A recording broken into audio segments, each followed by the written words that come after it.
Welcome. Today we have an extraordinary collection of source material in front of us. It's focused entirely on the cultural ecosystem that grew up around, well, one of the most recognizable media franchises in modern history. Right.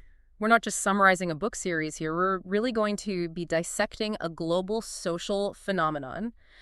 Our mission is precise. Hmm. We are going to take this exhaustive exploration of the community that rallied around the Harry Potter series and extract the most essential insights for you. And we're looking at its history, its sheer creativity, and its incredible organizational scale. Exactly. We want to ensure you gain a comprehensive, a nuanced understanding of how this community evolved from just a few message boards into what was really a defining cultural force. That's a good way to put it. And we should probably set the scene today by examining what the public pretty quickly dubbed Pottermania. Right, Pottermania. Yeah. This wasn't just a popular book series. It was an event that, I think, fundamentally reshaped how fans interact with fictional worlds. As the sources show, this community often bridged the gap between, highly organized digital creativity and powerful, visible, real-world activism. And the scale of this thing is, well, that's really where we have to begin. The informal term Pottermania first appeared around 1999. Mm-hmm. And it was just capturing this widespread public craze that was, frankly, unprecedented for a children's series. By the time the fourth book, Harry Potter and the Goblet of Fire, was published in 2000, the fan base had grown so colossal that the publishers, they had to implement these significant security protocols. And that level of pre-publication security is, that's usually reserved for state secrets or, major political events, not children's literature. We're talking about preventing leaks and ensuring that major plot twists weren't spoiled before the official release dates. That security necessity really speaks volumes about the immense global cultural capital of the books it accumulated in just a few short years. The franchise is repeatedly described in our sources as one of the few truly four-quadrant, multi-generation spanning franchises in existence. Okay, let's unpack that term, four-quadrant, because I think it explains why the security was so necessary. Well, In entertainment marketing, the four quadrants refer to four demographic groups. right. Male under 25, female under 25. Male over 25 and female over 25. A true four-quadrant franchise appeals equally to all four of those groups. Precisely. And this appeal is remarkable because the books were, they were initially marketed primarily to tweens and teens. Sure. But the complex themes, the character depth, the gripping narrative, it just meant that its appeal transcended those boundaries almost immediately. It drew in millions of adults who were just as desperate to know what happened next. Let's talk about the shared experience this generated. Let's focus on the ritualistic nature of the early fandom. It wasn't just reading, was it? It was more like a shared, almost religious experience for millions. It really was, specifically the midnight parties. The midnight parties, yeah. These were held at bookstores all over the world for the release of the final four books. You had people dressing up in costumes, waiting in line for hours, and then just this huge cheer the moment the clock struck 12. It was a communal event. A huge one. And the sources highlight just how profoundly significant these events were in a broader cultural landscape. Think about this. In 2005, Entertainment Weekly included the midnight release of Harry Potter and the Goblet of Fire as one of entertainment's top moments of the entire previous 25 years. 25 years. Wow. That isn't just a record of a successful book launch. That's an acknowledgement of a publishing event as a genuine, once-in-a-generation cultural milestone. It was right up there with blockbuster films and major musical shifts. And the identity it solidified so quickly. Die-hard fans are known universally as Potterheads. This enthusiasm wasn't something people just grew out of either. Not at all. It spilled into every aspect of life, even major traditional rites of passage. Our sources mention that Bridal Guide, a mainstream magazine, featured real weddings themed entirely around Harry Potter not long after the final film's release. That's fascinating because it demonstrates that this wasn't just a childhood obsession that faded away. It was an identity. It was defining major life moments for people, right up to, starting a new family. Establishing cultural saturation is easy when you see how deeply the craze penetrated mainstream commentary and even high-profile fiction. Right. The intensity of public demand for the books was actually fictionalized in Lauren Weisberger's 2003 novel, The Devil Wears Prada. I think that specific anecdote is an excellent marker of the franchise's reach. Oh, absolutely. In the novel, the demanding, powerful boss, Miranda Priestley, she orders her assistant to retrieve pre-published copies of the next installment. Which would involve, breaching significant confidentiality. Of course. And then those copies had to be privately flown to France, where the family was on holiday. It perfectly crystallized the extreme, privileged, and just desperate global demand for the series. It became a cultural shorthand for the must-have literary product. And the celebrity engagement reinforces this saturation. It shows it wasn't just kids and average adults who were swept up. The sources list several high-profile celebrity fans. Like who? Including the musician Ariana Grande, horror master Stephen King, actress Jennifer Lawrence, and even former President Barack Obama. It was genuinely ubiquitous. And the impact on the careers of those involved was transformative. Take Robert Pattinson, for example. He played Cedric Diggory in Goblet of Fire. When reflecting on his career trajectory, he said of the series, "I credit Harry Potter with everything else that's come since for me. I didn't know what I was doing before that." That's more than just an endorsement, isn't it? It shows the series was a foundational cultural pillar. It was a launch pad for a generation of creative people, whether they were working on the films or just absorbing the narrative. It wasn't just entertainment. No, it was a cultural nexus. Now let's pivot from the lines outside the big box stores and the Hollywood endorsements to the digital sphere, because that's where the fandom truly became an engine of creativity, organization, and, well, self-governance. And the journey begins with the official recognition of these fan communities by the creator herself. The origins are remarkably early. They are. The oldest fan websites date back to about 1997 or 1998, just as the first few books were taking off in the UK. J.K. Rowling cultivating what the sources call an open relationship with her fan base, a dynamic that was pretty unique in publishing at the time. And that openness was symbolized, starting in 2004, when she periodically gave out a highly prized fan site award on her official website. This recognition was key. So key. It differentiated her approach from other major authors like Anne McCaffrey or Anne Rice, who actively discouraged and sometimes legally fought fan work. Rowling was, in effect, giving her blessing. What's fascinating here is, well, it's the specific selection criteria for those awards.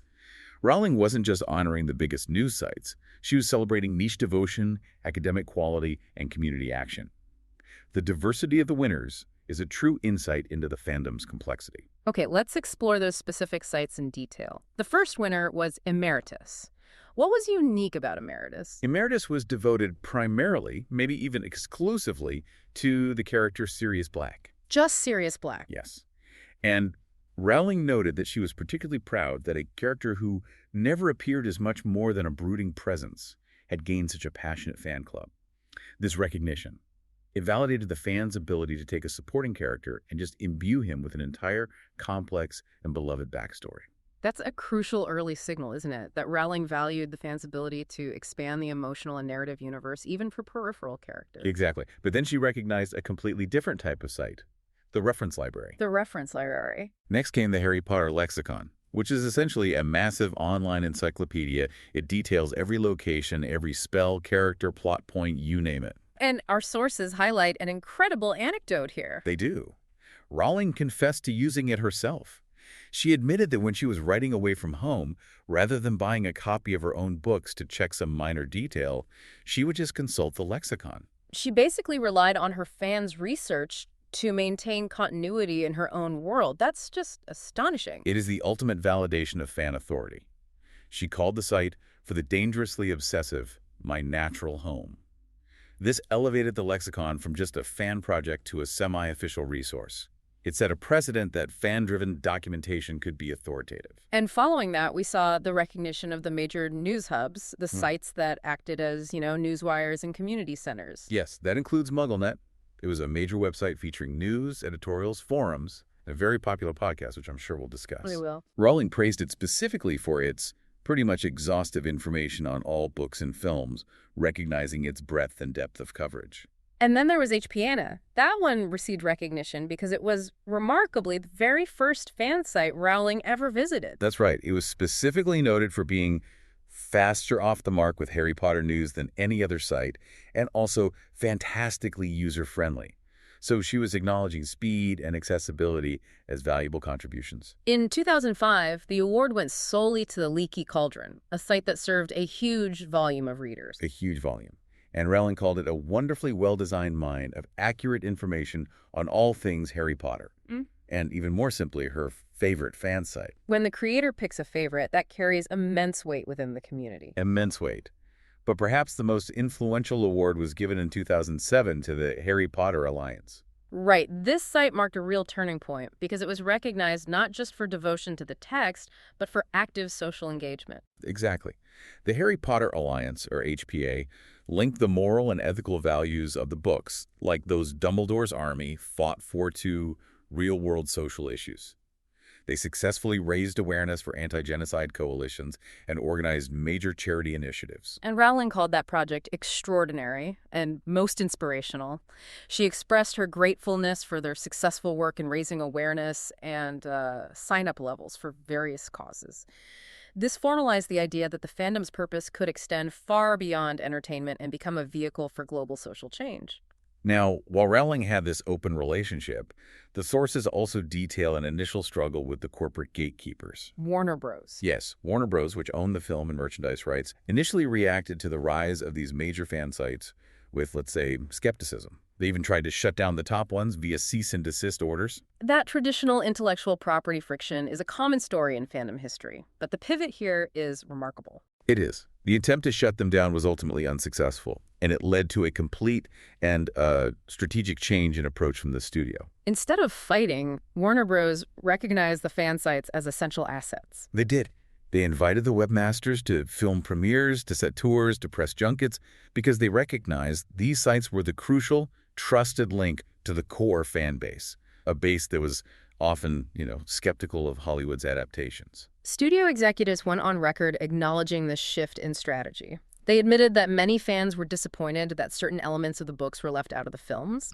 They stated that by bringing the fan sites into the process is what we feel is really important. They understood that fan authority was a necessary partner, not an enemy. Beyond the dedicated websites, the digital sphere expanded into audio content as the technology matured. The fandom fully embraced podcasts as a regular source of insight, discussion, and community. It really transformed the consumption experience. It did. And the sources highlight two behemoths that dominated the early audio space and effectively pioneered the genre of dedicated fan-run narrative analysis: MuggleCast and Pottercast. Both of them reached the top spot of iTunes podcast rankings. That was a huge accomplishment in the mid-2000s, and they were polled among the top 50 favorite podcasts overall. The relationship between them is a fascinating snapshot of early podcasting culture. They were friendly rivals, but they also famously teamed up for the 2006 Podcast Awards. Oh, right, because they were splitting the fan vote. Exactly. So they requested listeners split their support. Pottercast won Best Entertainment, and MuggleCast won People's Choice. It really demonstrated the community's ability to coordinate. Let's analyze their different approaches. MuggleCast was created in August 2005 by MuggleNet staffers, right after the release of the sixth book, Half-Blood Prince. And their tone was often defined by humor and immediacy. Their early episodes dove straight into heavy, complex speculation, focusing on these high-stakes mysteries like the identity of RAB and the nature of Horcruxes. Things the books only hinted at. Right. But they balanced this serious analysis with defining humor segments. Those segments are key to their flavor, aren't they? They had recurring bits like Spy on Sparts, where hosts would literally call up MuggleNet webmaster Emerson Sparts and try to reveal his location. It was sort of a reality TV-style hook. It was. And they also ran the, email of the week, reading strange or incoherent fan emails aloud, creating this sense of shared, self-aware community humor. Then you have Pottercast. Produced by the Leaky Cauldron, released less than 2 weeks later, it took a different, more structured, and arguably more journalistic approach. I'd agree with that. Its major differentiator was being the first Potter podcast to systematically and regularly interview people directly involved with the books and films. And that focus on direct access gave them a distinct authority that fans just craved. Their interview roster was truly phenomenal. It was. They secured interviews with J.K. Rowling herself, which was practically unheard of, as well as directors like Chris Columbus, Alfonso Cuarón, and Mike Newell, and major cast members, including Rupert Grint, Evanna Lynch, Matthew Lewis. So despite the differing styles and the friendly rivalry, they did collaborate. They did. They released combined episodes called The Leaky Mug, and even held live joint podcasts. These were like mini conventions in major cities across the U.S., New York City, Las Vegas, California. This willingness to pool resources for the community's benefit really characterized that early digital fandom landscape. It did. And the legacy of audio content continues to evolve.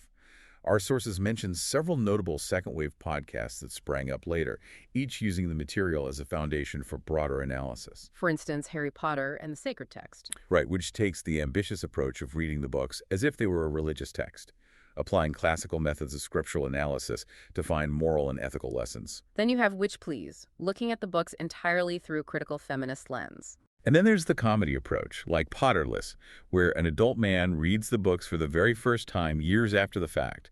He tries to predict future plot points and reacts to things with fresh eyes.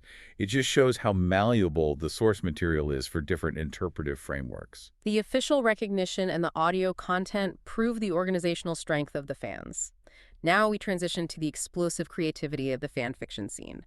This ability for fans to take the world and characters and just run with them is perhaps the greatest marker of this fandom's influence on global pop culture. And J.K. Rowling, as we noted, was generally supportive of fan fiction. She found it very flattering that people love the characters that much. This policy of acceptance was critical. Why was it so critical? Because without the fear of immediate legal action, the creative output it exploded. This acceptance stood in stark contrast to the litigation and cease-and-desist actions authors of other franchises employed. Although we should note the crucial caveat about boundaries, Rowling later had concerns about explicit material. That's right. Through her attorneys, she sent cease-and-desist letters to sites that hosted adult or pornographic fanfiction, material that was, clearly inappropriate for younger readers and deviated too far from the source material's core market. But the sheer volume of this output is breathtaking. A 2007 study found that Harry Potter was the most searched-for fan fiction subject online.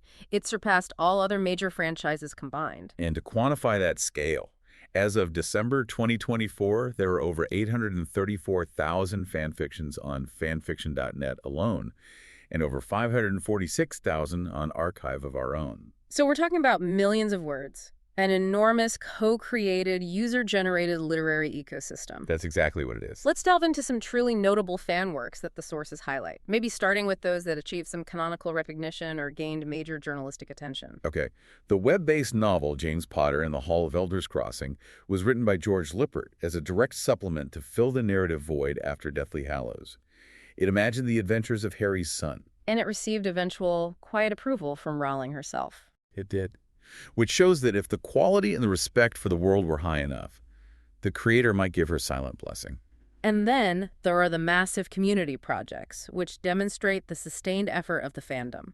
The Shoebox Project, for example. Yes, created by 2 LiveJournal users. It was a popular story focused on the Marauders era, James Potter, Sirius Black, Remus Lupin, and Peter Pettigrew, before the main series timeline. And it got pretty big, didn't it? It amassed over 8,500 subscribers and was significant enough that it was featured in the Wall Street Journal in an article discussing the growth and validation of literary fandoms. It became a proof point that this fan-created literature could achieve mainstream cultural relevance. But the current record holder for engagement tells us a lot about which relationships the fans prioritize. That would have to be All the Young Dudes by Archive of Our Own user, EnskingBean89.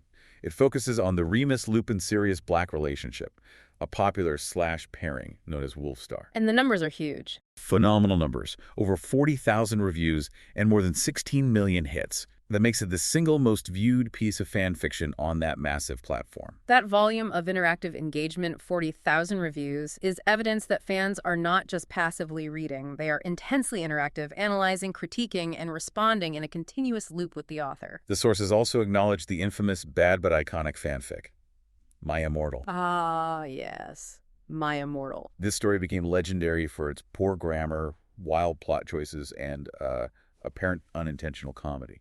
It was eventually deleted in 2008 after accumulating over 8,000 negative reviews. It's an example of fan culture engaging critically and ironically, showing that bad writing can sometimes be more culturally memorable than good writing. Perhaps the most significant validation of the power of fan creativity, however, is the direct transition of fan work into the commercial mainstream. The sources detail the upcoming 2025 publication of the novel Alchemized. This is a monumental development for fan fiction as a whole. Alchemized is based on a fan fiction story imagining a relationship between Hermione Granger and Draco Malfoy, a non-canonical pairing known as Drarry.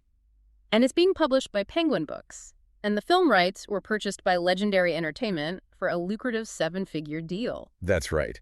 What this commercial success shows is that the secondary characters, the narrative gaps, and the alternate relationship scenarios developed within the fandom are now considered commercially viable intellectual property in their own right.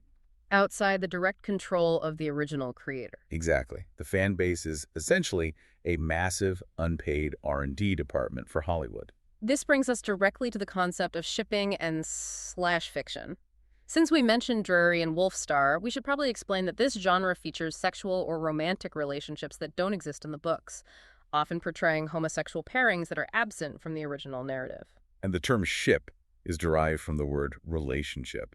It just signifies a fan's desire to see two characters together. So some of the famous pairings mentioned include Harry Draco Malfoy, Drury, which usually explores the enemies to lovers trope. A classic. Also Harry Cedric Diggory, and as we noted, Remus Lupin Sirius Black, Wolfstar. So why do fans dedicate so much creative energy to these pairings that the author didn't write? I think the exploration is driven by a desire to explore subtext, character dynamics, and often to write the queer relationships that were severely lacking or only hinted at in the canonical text. So it's about projecting identity and desired narrative outcomes onto the world. Yes, it's a way of claiming ownership of the narrative potential. The sources offer a fascinating observation about the influence of the film casting on this specific genre of writing. A fan moderator, Tracy Proctor, commented on the attractiveness of the adult actors. Right, she said, if she didn't want us fantasizing about her characters, she needs to stop having these handsome men portraying them. This specifically references actors like Alan Rickman, who played Snape, and Jason Isaacs, who played Lucius Malfoy. And their casting fueled erotic fan thoughts and writing stories about the adult characters' love lives that were largely invisible in the original books. It highlights the feedback loop. The films influence the fan fiction, which in turn influences how fans view the characters. That direct influence from the film casting is a powerful artistic loop. And interestingly, Jason Isaacs himself, Lucius Malfoy, openly engaged with the fandom. He did. He admitted he had read fan fiction about his character and got a huge kick out of the more far-out stuff. His acknowledgement further normalized and validated the fan community's creative efforts. Moving beyond written fiction, the fandom also spurred major film and television efforts, demonstrating remarkable production value that, well, it rivals professional studios. You're talking about Voldemort, Origins of the Air. Exactly. A 2018 Italian fan-made prequel that depicts Tom Riddle's rise to power before the events of the main series. The sources note its phenomenal reach. Phenomenal is the right word. The teaser received over 30 million views in under 48 hours on Facebook, and the full film garnered over 12 million views in just 10 days on YouTube. That's a staggering reach for a production funded and executed entirely by fans. It demonstrates that the demand for new stories in this universe, regardless of the source, remains incredibly high, provided the content is high quality. And the innovation continues with online TV series.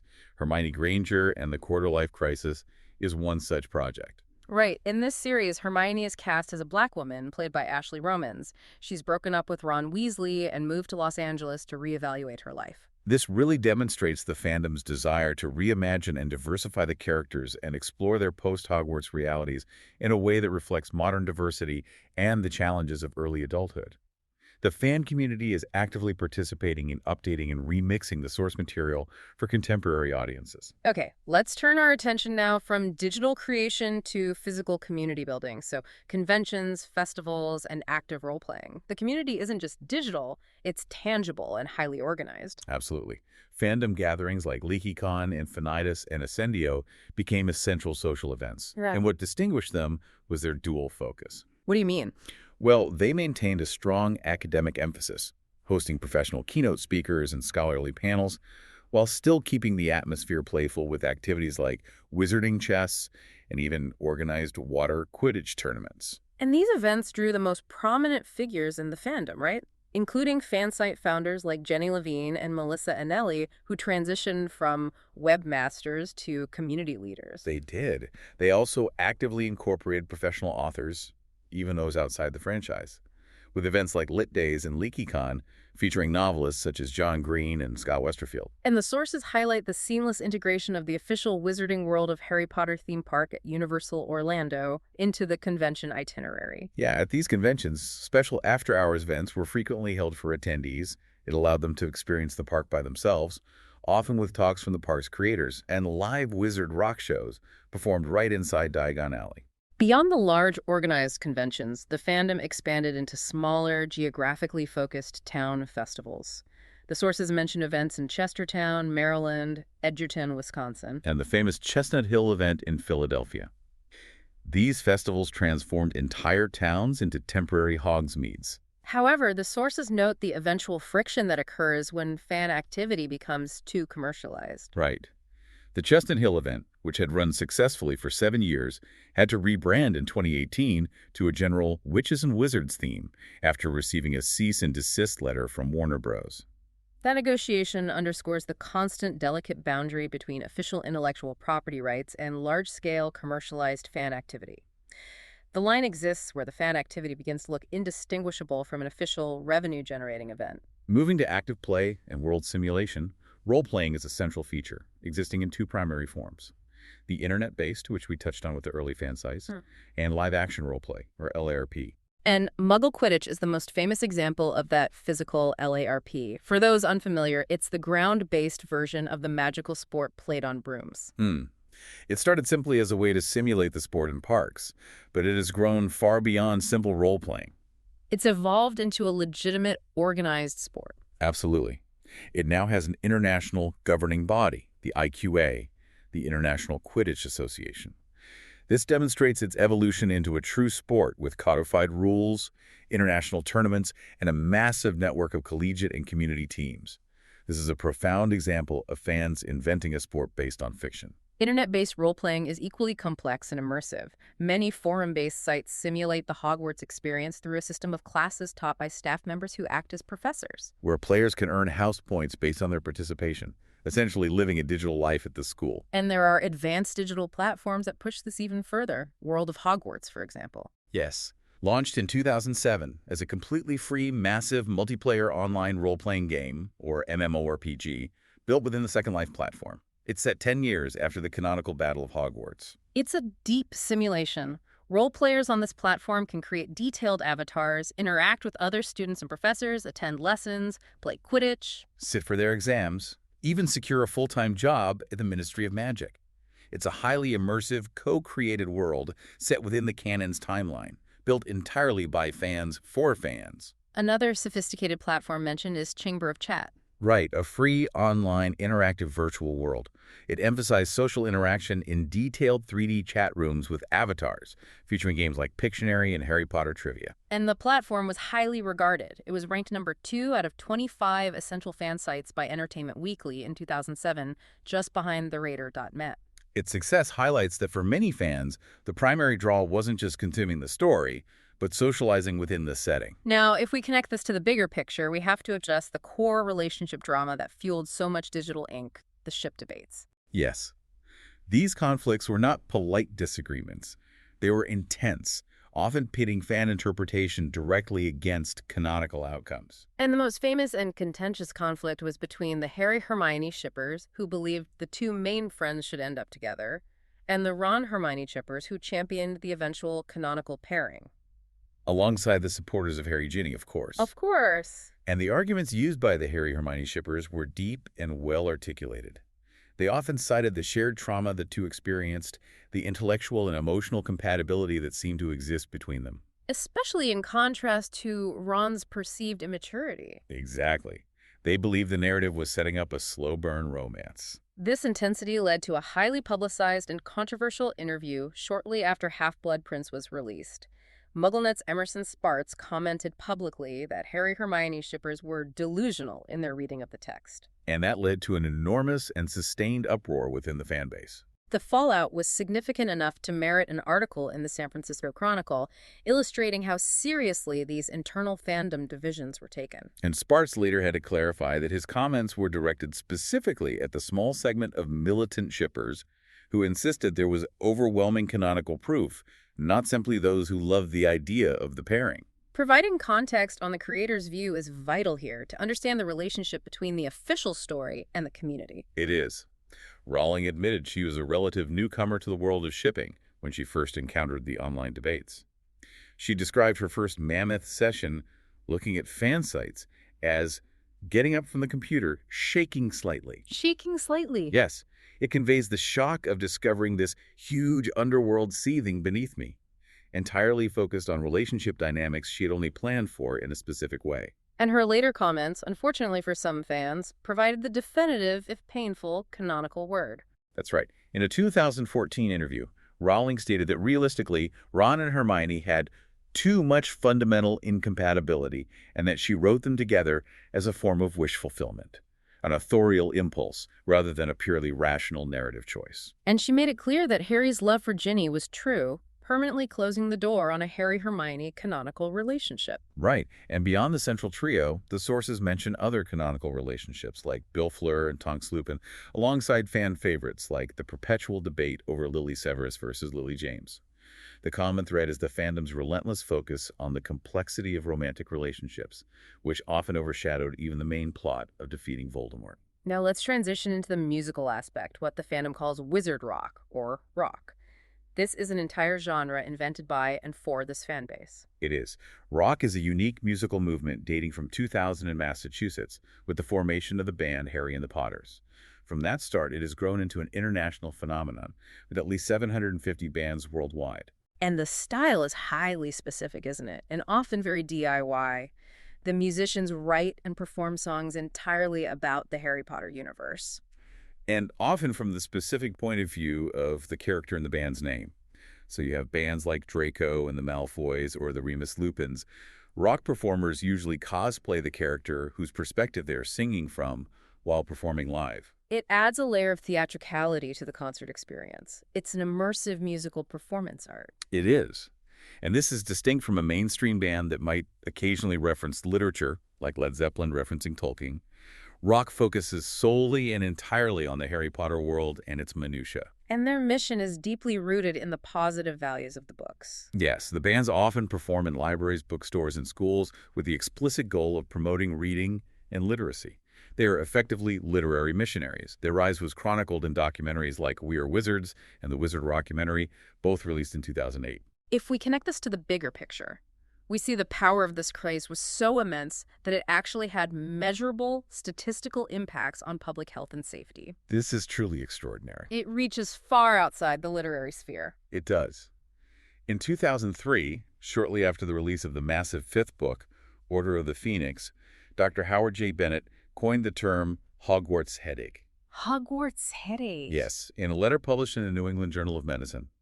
It was described as a mild tension headache, possibly with neck or wrist pain, caused specifically by unhealthily long, sustained reading sessions. Essentially marathon reading binges. Right. And Dr. Bennett suggested a professional prescription of taking reading breaks, getting up and stretching. However, the sources note the strength of the compulsion. This advice was explicitly rejected by two of the patients on who he discovered this condition. The desire to finish the book was literally stronger than the pain they were experiencing. It was. But the most astonishing finding relates to community safety. Researchers at John Radcliffe Hospital in Oxford conducted a study in 2005 and found that the admission rate of children with traumatic injuries to the city's emergency rooms plummeted on the publication weekends of both Order of the Phoenix and Half-Blood Prince. Plummeted. That was the word they used. And think about the profound implication of that data. This drop was directly attributed to children reading indoors, absorbed by the book, rather than engaging in riskier outdoor activities like biking or climbing trees. So the focus of the reading was tangibly reducing accidental injuries in the entire community. It was. The study's lead, Dr. Stephen Gwillim, reflected on this and hypothesized that there might be a public health place for a committee of safety-conscious, talented writers who could produce high-quality books for the purpose of injury prevention. So the narrative was literally altering the physical reality of the city. Yes, although he was quick to note the necessary balance. He cautioned about the potential long-term risk of obesity, rickets, and lack of sunlight if children are always reading books and not getting enough physical activity outside. But still, the short-term impact on community safety is an unbelievable testament to narrative influence. Finally, we must focus on the shifting relationship between the creator and the community in recent years. This has caused significant friction and required the community to redefine its relationship with the source material. Fan concern over franchise creator J.K. Rowling's stated political beliefs began airing publicly since at least the spring of 2018. This has created substantial difficulty, pain, and profound disagreement within the community itself. It has forced members to navigate complex feelings about separating the art from the artist. This raises an important question. How did the long-established foundation of the fandom, the very sites that Rowling once recognized, how did they react to this internal controversy and friction? The sources show the depth of the disagreement and the seriousness with which the fan leadership addressed this. In 2020, two of the most established fan websites we discussed, MuggleNet and The Leaky Cauldron, announced a unified position. A unified position. Yes. They stated they would no longer provide direct links to Rowling's official website or use photos of the author on their platforms. That action highlights the fans' decision to prioritize the values they derive from the books and the safety of their community members over the creator's presence on their platforms. It speaks to the autonomous nature of the fandom, which decided it could and should exist independently of its creator. We recognize the profound difficulty and friction this controversy has caused for community members navigating these complex emotional and moral feelings. So, if we synthesize the entire journey, from the massive security around book releases and the midnight lines, the fandom moved to create sophisticated digital role-playing worlds and effective real-world activist groups like the Harry Potter Alliance. So the Harry Potter fandom didn't just participate in modern fan culture. No, it functionally defined it. It created an organized, incredibly creative, and sometimes contentious ecosystem that remains vibrant decades later. A final perspective on the enduring power of fan creation is this. Despite the controversies and the end of the original book series many years ago, the creative output remains remarkably high and commercially successful. The upcoming 2025 publication and that seven-figure film deal for the fanfiction-based novel Alchemized proves that the well of creativity inspired by this world has not run dry. Rather, it has matured into its own intellectual force. The ultimate provocative thought for you, the listener, is this. If a fictional world can be so absorbing that it tangibly reduces emergency room visits and inspires hundreds of musicians to create an entire new genre of rock music, what does that tell you about the future power of shared narrative and the agency of the audience? What responsibilities do creators and communities have when their stories literally alter the physical reality and social organization of their readers?